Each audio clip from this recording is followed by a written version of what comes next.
The moment I spotted bulldozers tearing up my lakeside yard, I assumed there had been a mistake. Maybe someone had misread an address, maybe it was just the city doing some unexpected inspection work. But then I saw Hero Karen Hastings, president of the HOA, lounging with her adult daughter, sipping iced tea from my Adirondack chair like she owned the place. That's when something inside me broke. Karen turned to her daughter and, loud enough for me to hear, said, "You are going to love this view. I always knew this cabin would be perfect for you." I stood there, stunned, at the edge of my gravel driveway. My fishing rods were still leaning by the porch. My mail sat unopened inside. My dog's bowl was still out on the deck. And yet, there they were, carrying on like I didn't exist, as if this wasn't my home. I approached slowly and asked, "Excuse me, can someone tell me what exactly is happening here?" Karen didn't so much as blink. With a smug smile,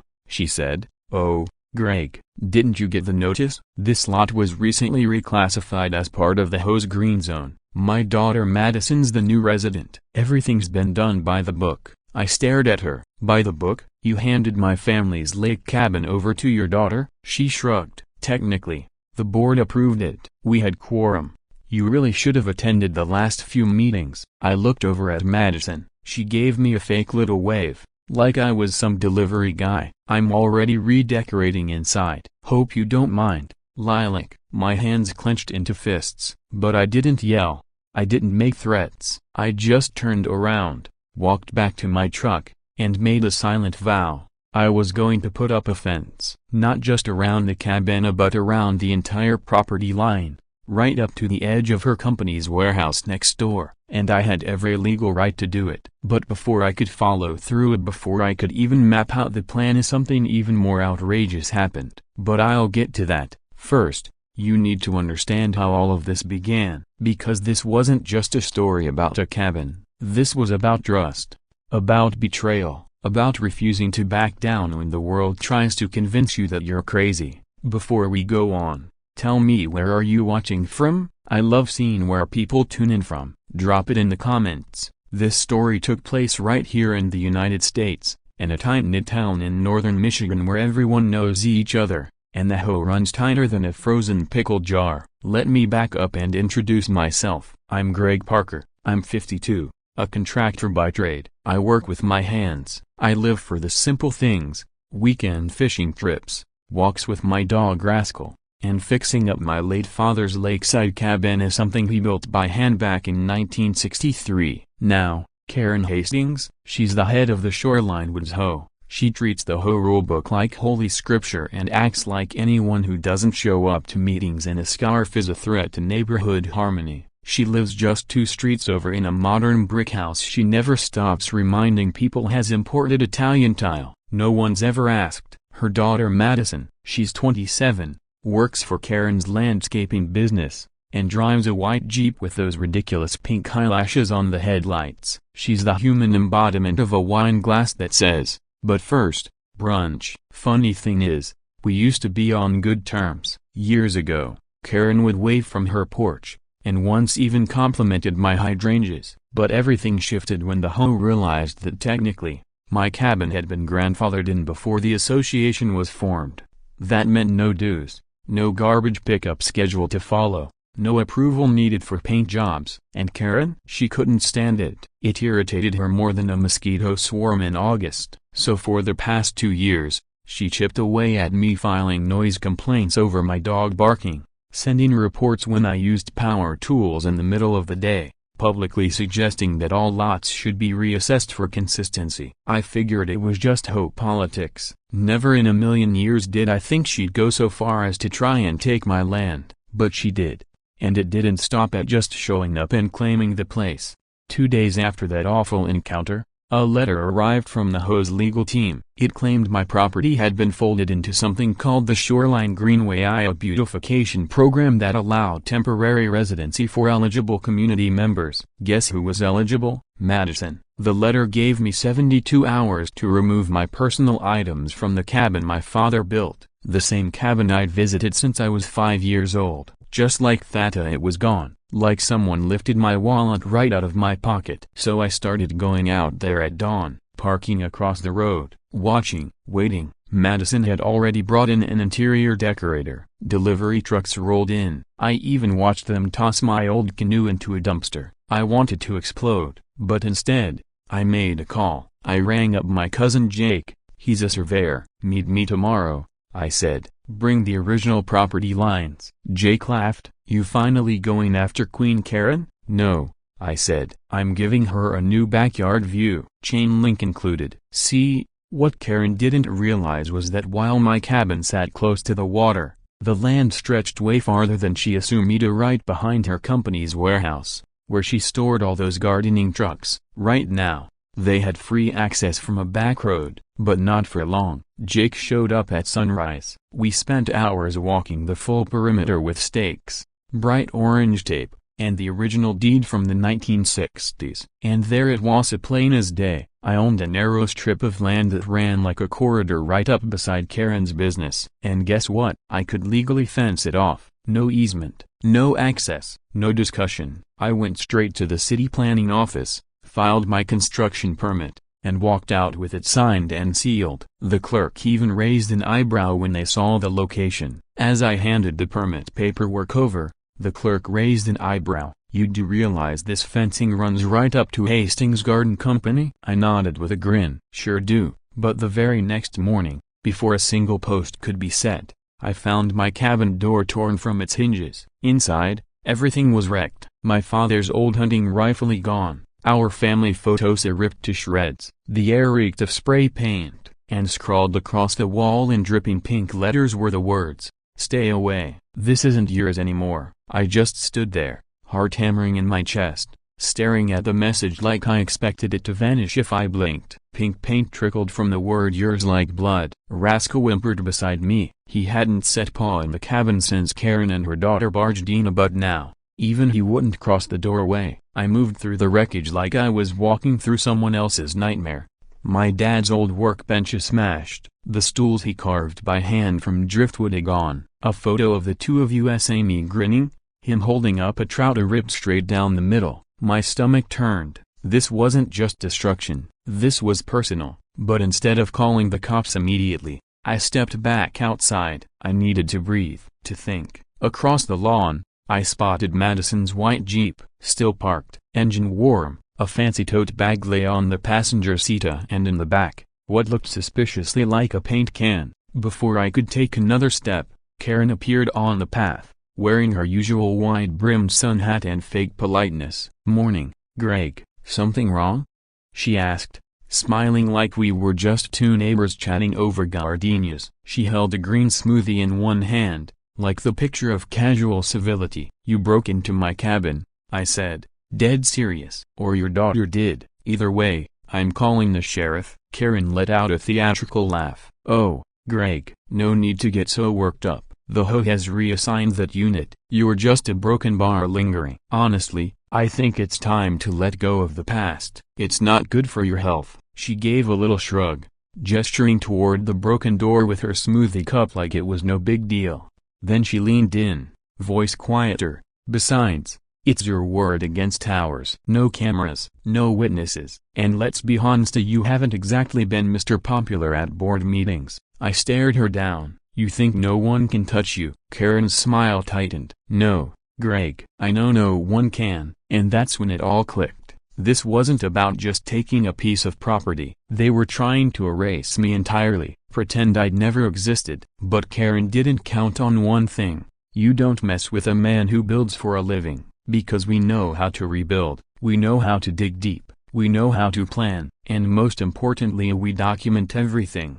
I took out my phone and hit record. Her expression soured immediately. "You're trespassing," she snapped. "No, Karen," I replied calmly. "I'm standing on land that legally belongs to me. And now, this conversation is part of the record." She spun on her heel and stormed toward her Jeep, but not before hissing, "You'll regret this." I had my doubts. Back in town, I met with Sheriff Tate, an old friend of my father's. I showed him the footage, along with the permit and boundary documents. "You're well within your rights to build a fence," he said. "And if we can tie the vandalism to HOA, it's a felony." I nodded. They weren't careful. They left fingerprints. The sheriff raised a brow. Let me guess, a broken bar. Karen didn't expect a blue-collar guy to be smart enough to call in a surveyor, file the paperwork, and stay calm under pressure. She underestimated the wrong man, I said. He clapped me on the shoulder. File the report. But in the meantime, build your fence. So I did. The next morning,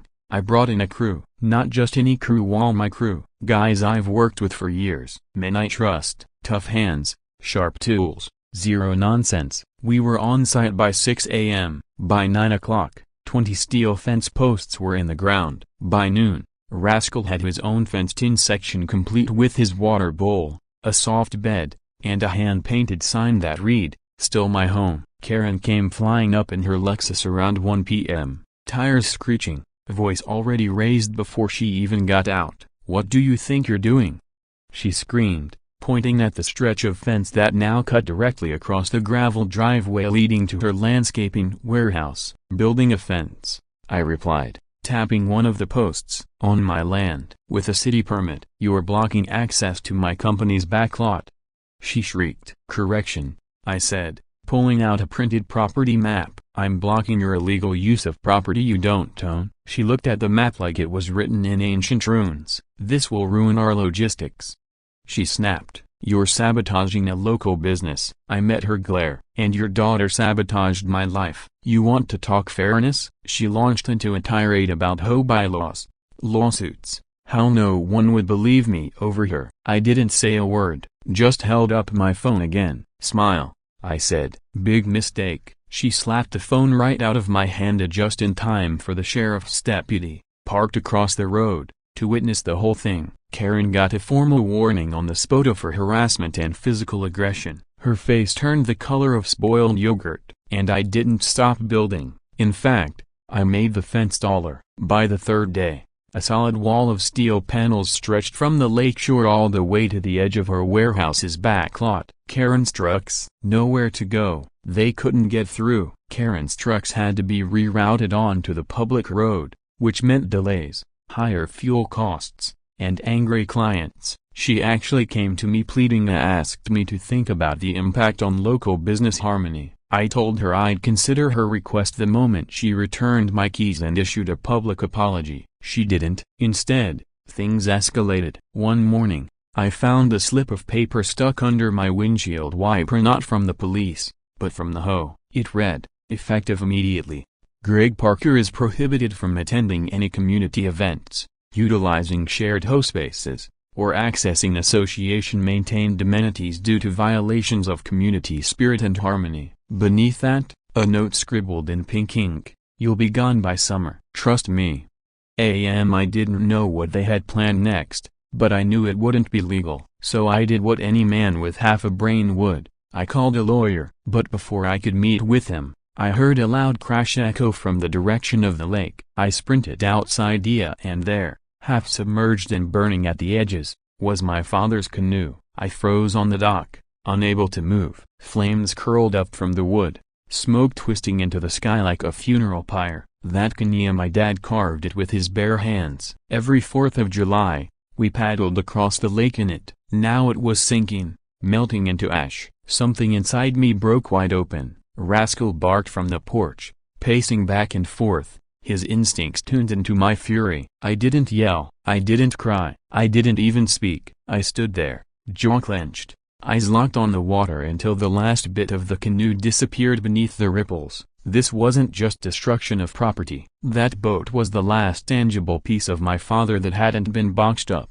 Now it was gone. I slowly walked back up the gravel path to the cabin. No one was around. But I didn't need to see them to know who did it. No cameras, no witnesses, jury, but I had a pattern. And now, it was time to take the next step in my plan. I got on the phone and called Davis Glenn, a no-nonsense attorney who didn't blink when I used words like HOA sabotage and property theft. I explained everything. After I finished, he said, "This isn't just some overzealous HOA president. This is coordinated abuse of private property. The good news? You're not helpless." I leaned in. "Tell me what I can do." He laid it all out. "File for a restraining order against Madison. launch a civil suit against Karen and the HOA board for abuse of power, and serve a formal notice of intent to sue for damages. Then Davis paused and asked, "Have you taken a closer look at the land behind her company's warehouse?" I blinked. "What about it?" He gave a short laugh. "Karen's business isn't just using your land, they've actually built on it. That little tool shed, those mulch pallets in the corner, that's your land." It hit me like a freight train. Not only had they tried to take from me, they'd already been squatting on what was mine. Davis continued, "We'll hit them with a notice of encroachment, followed by a cease and desist. If they don't comply, we sue, or better yet a broken bar we build." I raised an eyebrow. "Build what?" "Whatever you want," he said. "A fence, a flower bed, a garden shed, or maybe a giant billboard that says, 'Get off my property.'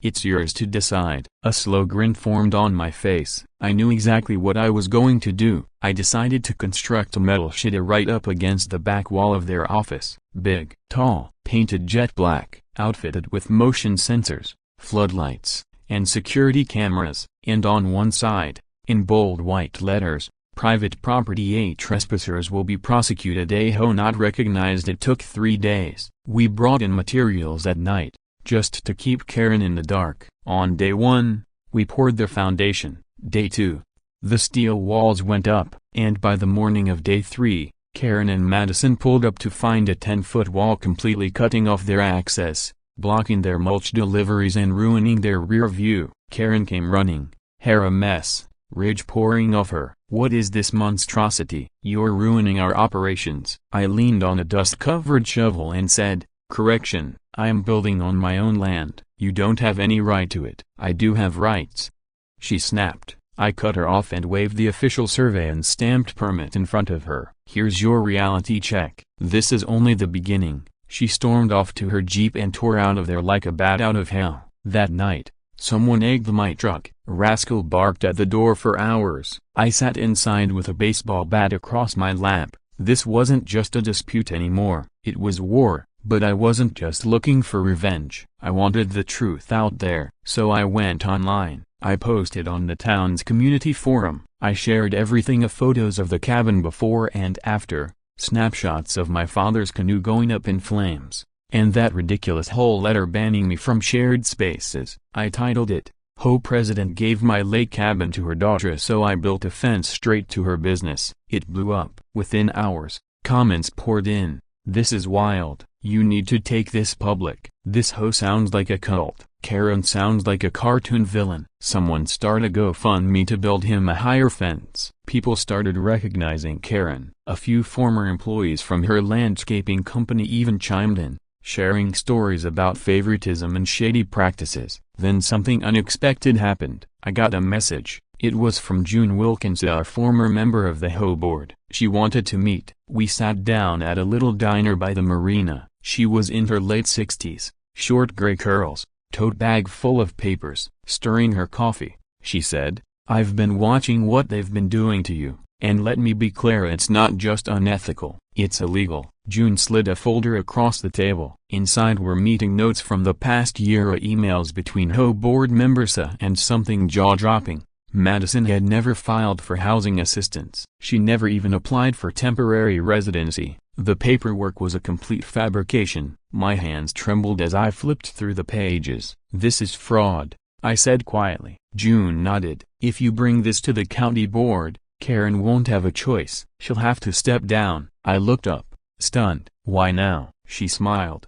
softly but firmly. "Because I helped build this community with my husband 40 years ago. We were the first on the lake, and I'm tired of watching it rot from the inside." I thanked her and took the folder. Rascal wagged his tail at June like he knew she was one of the good ones. As I stepped out of the diner, phone buzzing with notifications from the forum, a car came screeching into the parking lot. Tires screamed as it skidded to a stop right near my boots. It was Madison. She jumped out, face red, voice already raised. "You think you've won? My mom's going to bury you in lawsuits." And then, out of nowhere, she grabbed a rock and hurled it at my truck. It crashed through the windshield. Glass sprayed across the pavement like ice shards. That was the moment I knew This wasn't just a fight anymore. This was war, and I was done playing nice. The sound of shattered glass silenced the diner. People inside stared from behind the windows, coffee mugs frozen in midair. Madison stood there,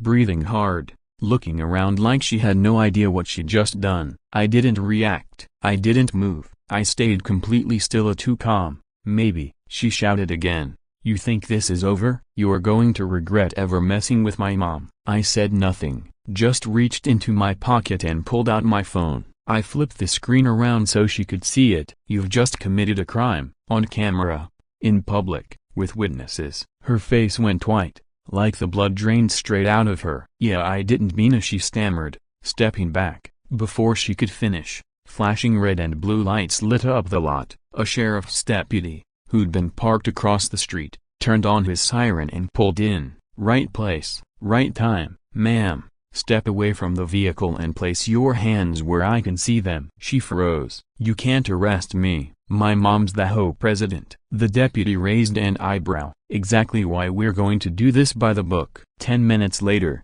she was in the back of the cruiser. And just like that, everything shifted. Word spread like wildfire. By nightfall, nearly every home around the lake had heard what happened. For the first time in years, people stopped whispering and started taking a stand. Neighbors I hadn't spoken to in ages called me. Greg, we're sorry. We didn't know how bad it had gotten. What can we do to help? While the town buzzed, I stayed focused. I brought June's folder straight to Davis. He combed through every forged email, every fake vote, every falsified approval. This is solid, he said. We can file complaints with the county housing board, take it to civil court, even escalate it to the state HOA licensing board. You in? He asked. I'm not just in, I told him. I'm all in. We filed everything. While I waited for the official hearing, Karen went on the offensive. A week after Madison's arrest, I was served with a cease and desist straight from Karen's personal lawyer. It accused me of harassing her family, disrupting the peace, and harming the neighborhood's emotional balance. It would have been laughable if it wasn't so twisted. I called Davis. They're panicking, he said. That's what happens when control starts slipping through their fingers. But Karen made one fatal error. She left a trail. The county board scheduled a formal hearing. I was finally going to lay it all out. The land grab, the vote tampering, the fraud. And I had everything of photos, testimony, documentation, witnesses. But the day before the hearing, something unexpected happened. I came home to find a large, unmarked box sitting on my porch. No return address, no labels, just cardboard sealed with tape. Inside, everything they had taken from the cabin. My father's old fishing hat, the torn family photos, some bent, but still intact. Even the wooden plaque that used to hang by the door. Parker Place, A since '63. And tucked in between it all, a handwritten note. Greg, I didn't realize what my mom had done. I didn't know the whole story until after I was arrested. She told me the cabin was abandoned, said she was just fixing a zoning error. I believed her. I'm sorry, this doesn't fix anything, but I thought you should have these back. A. Madison. I read the note twice, then I sat down, quiet. Still, some small part of me wanted to believe her. Maybe she really didn't know. Maybe she'd grown up in her mother's shadow so long she just went along with it all. But another part of me, the part that watched my father's canoe burn, and knew this wasn't the time for forgiveness. This was the time for reckoning. The next morning, I walked into the county hearing with Davis by my side and a binder thick with evidence. June sat quietly in the back row, like a guardian angel keeping watch. Karen was already there, decked out in pearls, tears welling in her eyes, playing the victim. She stood up and gave her speech, voice trembling, trying to sound fragile. This man has been targeting my family. He's built aggressive structures, spread lies. His actions pushed a young woman to the brink of hospitalization. The board listened without interruption. Then it was my turn. I didn't rant. I didn't plead. I just laid it all down, a one item at a time. The land survey proving I owned the property. The official permit authorizing the fence and the shed. The home meeting record showing Madison's approval form had been falsified. I presented the final piece, emails showing Karen had orchestrated the vote herself with only 2 board members present. One of them, her own brother, Then I played the video, the one where Madison smashed my windshield. When I finished, the room was silent, tension thick enough to cut with a knife. One of the board members leaned forward. "Mrs. Hastings, do you have an explanation for this?" Karen fumbled with her papers, her gaze darting like a trapped animal. "Yeah, broken bar. I was simply following community guidelines." The Green Space Initiative via the board member cut her off. "Ma'am, as of now, you are suspended from your role as HOA president pending a full investigation," she gasped. "You can't do this." "We absolutely can," the chairman replied. "And if what we've reviewed is accurate, you may be facing civil and potentially criminal charges." Karen shoved her chair back and stormed out, nearly toppling it. The room remained still. I didn't say a word, just sat there as my pulse pounded, not from fury, but from relief. For the first time, the tide was turning. After months of manipulation, a broken bar being cast as the villain, a broken bar losing sleep, history, and the last piece of my father's legacy, people were finally starting to see the truth. But it wasn't over. When I got back to my truck, Rascal jumped in happily, but something on my front door stopped me cold. A notice, not from the HOA but from the city zoning department. It read, "Emergency rezoning petition filed, subject property under review for commercial reallocation." And at the bottom, the name, Karen Hastings. Even after being publicly suspended, after the hearing and her dramatic exit, she still wasn't finished. This time, she was trying a different tactic, to reclassify my land as commercial property. If approved, the city could claim my lot as public use space and force a sale illegally. I stared at the notice like it was a loaded weapon. My land targeted again, but this time under a legal guise. She wasn't being petty anymore. This was full-blown warfare. Rezoning would allow the city to claim the area due to its proximity to her company's warehouse. That gave them grounds to argue for public utility expansion. In short, it was another land grab, this time dressed up in bureaucracy. I sat on my porch steps, Rascal curled at my side, gripping the paper with shaking hands. For the first time since this all began, I felt something close to hopelessness. Was this ever going to stop? That's when June Wilkins pulled up. She didn't ask what was wrong. She just handed me a thermos of hot coffee and sat beside me, silent, like someone who didn't need to ask to know the answer. "She filed the rezoning, didn't she?" June said after a moment. I nodded. "She's been planning this for months. Said it was her last card to play. And she's got friends on the city planning committee or people who owe her." I turned to her. "So what do I do?" June took a slow sip of her coffee. "You show them the debt's been paid. And then you take every lie, every move she's mad at you, and turn it into your weapon." That night, I didn't sleep. I made calls. First to Dave Isa. He confirmed the rezoning petition had been submitted but hadn't gone to hearing yet. We had 2 weeks before the city council would vote on it. 2 weeks to shut it down. Then I started calling neighbors, old friends, people I hadn't spoken to in years, even some who once stood with Karen.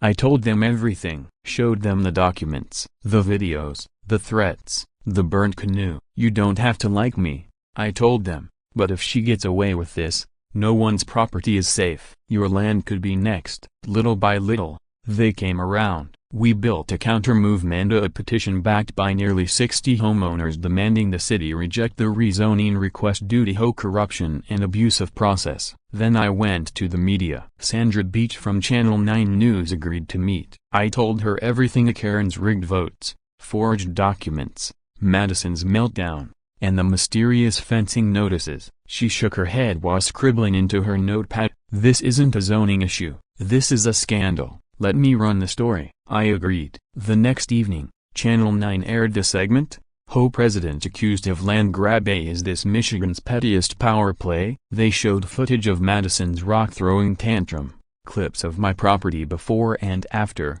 Karen's angry exit from the hearing, and the charred remains of the canoe. The internet lit up. Comments poured in by the thousands. "She's a crook in pearls. Give Greg his cabin back. I am building a fence in solidarity." Karen went silent for 2 days. Then, desperate to salvage her image, she appeared on a competing station. "I've always had the community's best interests at heart," she said solemnly. "Mr. Parker is simply someone unwilling to compromise. He creates division." That plan backfired fast. Within minutes of her interview airing, Neighbors started coming forward, of people who had stayed quiet for too long. They shared their own stories: garden sheds mysteriously relocated, mailboxes inspected without warning, dogs cited for imaginary infractions and HOA notices. Turned out, this wasn't Karen's first power trip. I gathered every account, every complaint. By the time the city zoning meeting arrived, the council chamber was packed wall to wall. Dozens of residents stood, shoulder to shoulder, many of them wearing shirts that read, "Hands off Parker Place." Karen arrived dressed like she was attending a gala, a navy blazer, oversized sunglasses, walking like she still owned the place. The hearing started.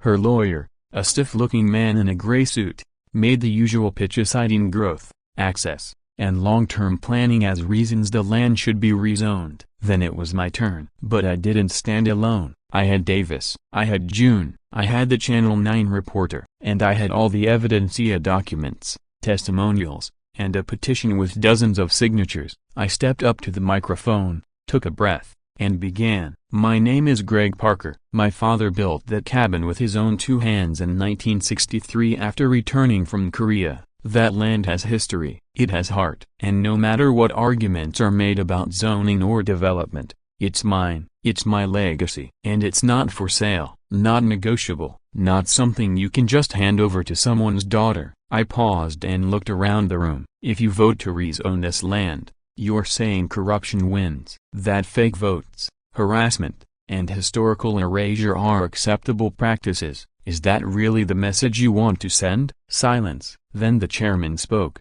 This petition is denied. The room erupted in applause. Karen stood, shouting, "You're destroying everything. The neighborhood won't survive this." But no one paid attention. Her voice, once feared, was now ignored, drowned out by cheers. That evening, I sat on my porch with Rascal sleeping at my feet and the cold drink in my hand. For the first time in months, I thought maybe broken bar, just maybe broken bar, it was finally over. But the next morning proved me wrong. I opened the gate and saw someone standing near the cabin steps. Madison. Tears streaked down her face. In her hands, a manila envelope. "I need to tell you something," she said quietly. "Something I found in my mom's safe. It's about your dad's land deed." She looked like a completely different persona. No makeup, no designer clothes, just a hoodie and faded jeans. She was nervous, almost shaking. Rascal growled softly behind me, sensing the tension. "What do you want?" I asked. She clutched the envelope. "To fix what I helped break." I stepped aside and gestured toward the porch. We sat on opposite sides of the old swing my father built,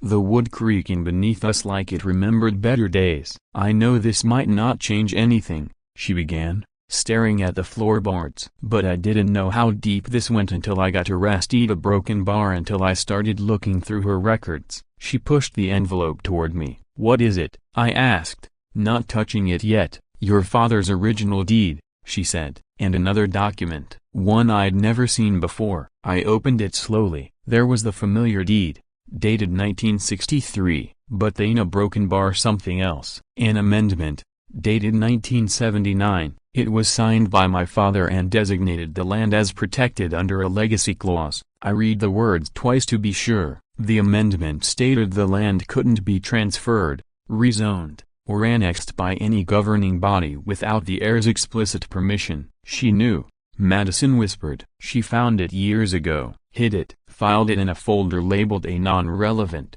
She always knew she couldn't legally take the land, but she thought if she created enough confusion, enough chaos, you'd give up. I stood and walked to the porch railing, stunned. Everything I had been fighting for, a broken bar, the cabin, the court battle, the land, it had already been protected all along. My dad had foreseen this. He tried to protect me, even after he was gone. Karen knew, and still, she pushed forward.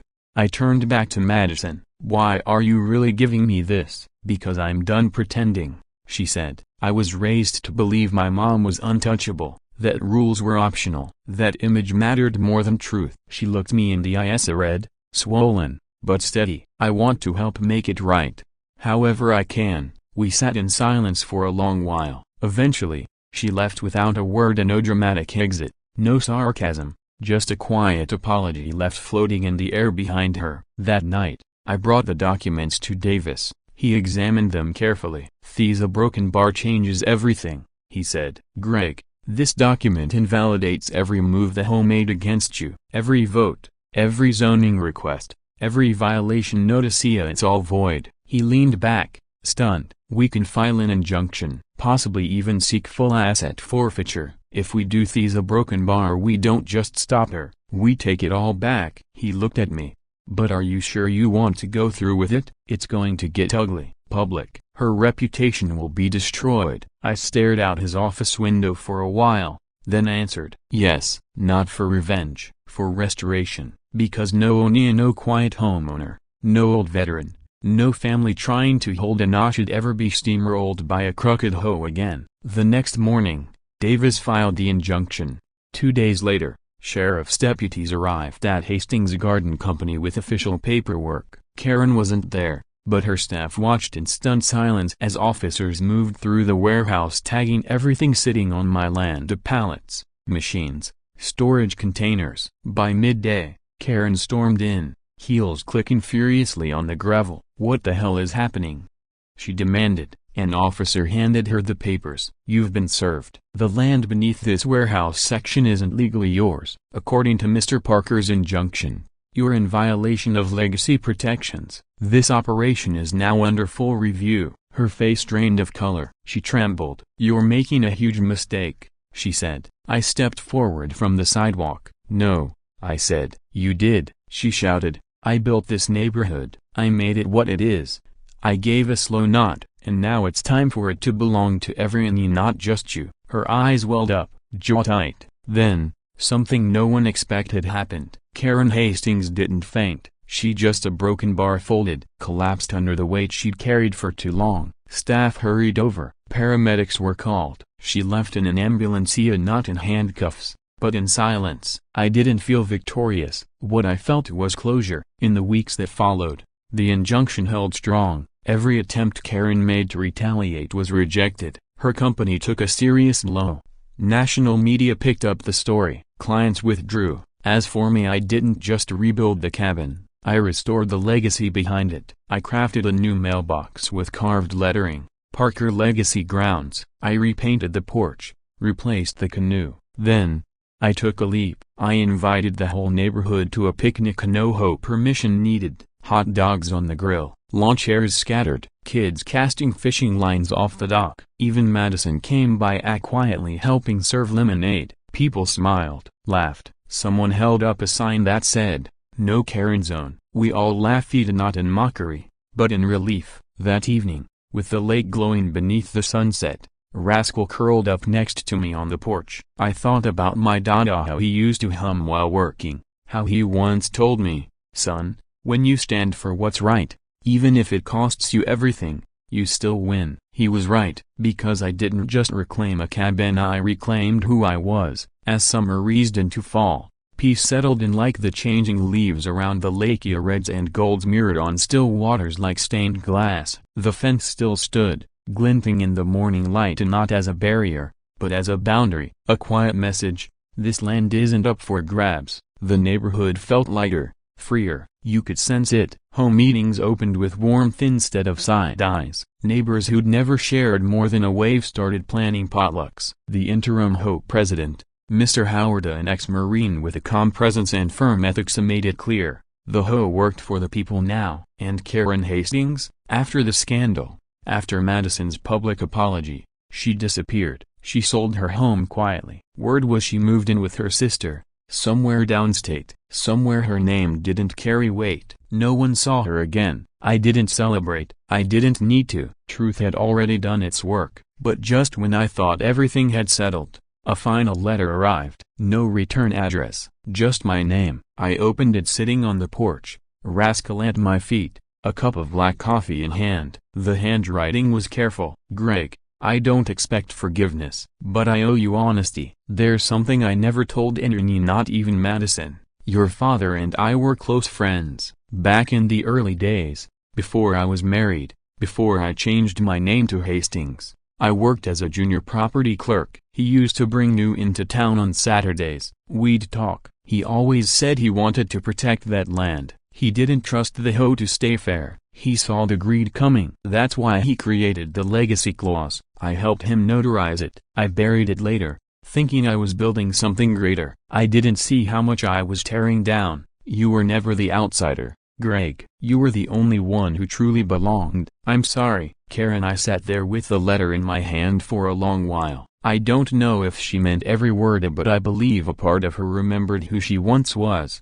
That was enough. In the months that followed, I didn't just fix what was broken, I revived what had been lost. I turned the old warehouse access road into a community garden. We called it Parker Patch. Kids planted sunflowers and pumpkins. Neighbors painted rocks with words like "Grow Strong" and "This Land Stands for Truth." Madison showed up quietly, never asked for attention, didn't talk much, but every weekend, she brought lemonade, pulled weeds, and built a small bench beside a tree she planted herself, a fig tree. She named it Second Chance. Channel 9's Sandra Beach returned for a follow-up. Standing on the dock with a mic in hand and wind in her hair, she asked, "Greg, after all you've been through, would you do it again?" I looked across the lake, thought about the canoe, the cabin, the neighbors, the legacy. I smiled. "Yeah," I said, "I would." "Because you don't just fight for land, you fight for meaning, for memory, for what matters." She nodded. The camera's red light blinked off. Later that week,